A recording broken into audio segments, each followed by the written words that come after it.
नमस्कार साथियों, मैं आपका अपना अशोक बनोदा। आज नई साल है, लेकिन नई साल में क्या बदला? कैलेंडर बदल गया।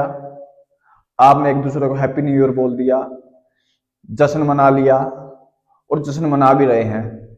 सुबह से मैसेज कर रहे हैं, स्टोरी लगा रहे हैं कि नई साल आ गई, नई शुरुआत करेंगे। क्या सब कुछ हैप्पी है? क्या सच में हमारा समाज में कुछ नया हुआ है?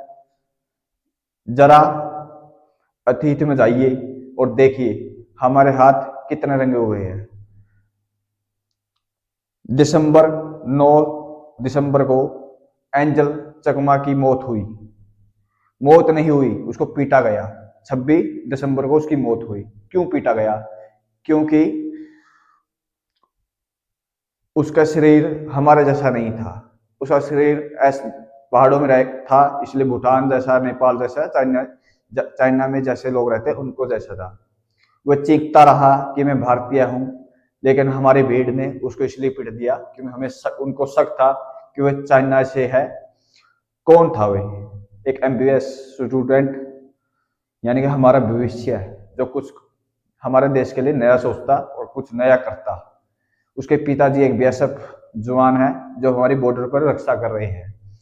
जो हर बार हम मुद्दा उठाते हैं कि बांग्लादेश से और आ गए, पाकिस्तान से आ रहे, अफगानिस्तान से आ रही, यानी आतंकवादी को रोकने वाला एक जवान का बेटा इसलिए मारा गया क्योंकि उसकी हमारी जैसी शक्ल नहीं थी। थोड़ा उस बैक में जाइए और भी। 2023 में भिवानी में नासिर जुनून को इसलिए मार दिया क्योंकि उनका परिवार एक किसान परिवार था। वो एक गाय राजस्थान से लेकर आ रहे थे और उनका धर्म केवल मुसलमान था, इसलिए बजरंग दल के कार्यकर्ता बोल सकते हैं, या हम उनको किसी के संगठन से ना जोड़े तो फिर भी हम उसको एक इंसानियत के नाते देखें तो उन्हें इसलिए मारा कि वह गाय लेकर आ रहे थे और उनका धर्म मुसलमान था। वह गाय काटने के लिए नहीं, अपने दूध पिलाने के लिए, अपने बच्चों के लिए, अपनी रोजी रोटी के लिए लेके आए थे, क्योंकि राजस्थान और नू का चित्र नजदीक है। उनको अगवा किया गया, बलैरो गाड़ी थी, उनको जला दिया गया। पहले पीटा फिर जला दिया गया। उसी साल मणिपुर में कुर्की में थे संघर्ष, खुद आप देख पाओगे। वहां भी क्या हुआ? वहां भी धर्म के नाम पर और जात के नाम पर संघर्ष हुआ। आखिरी में भाई ने भाई को मारा।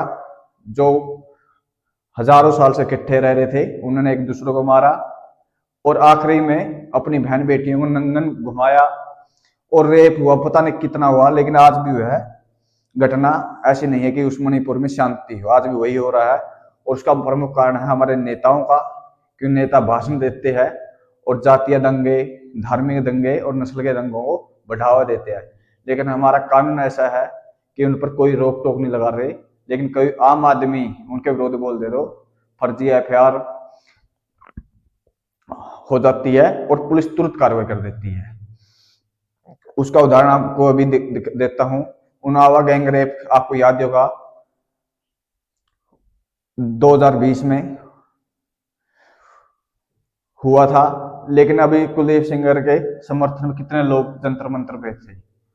कुछ लोग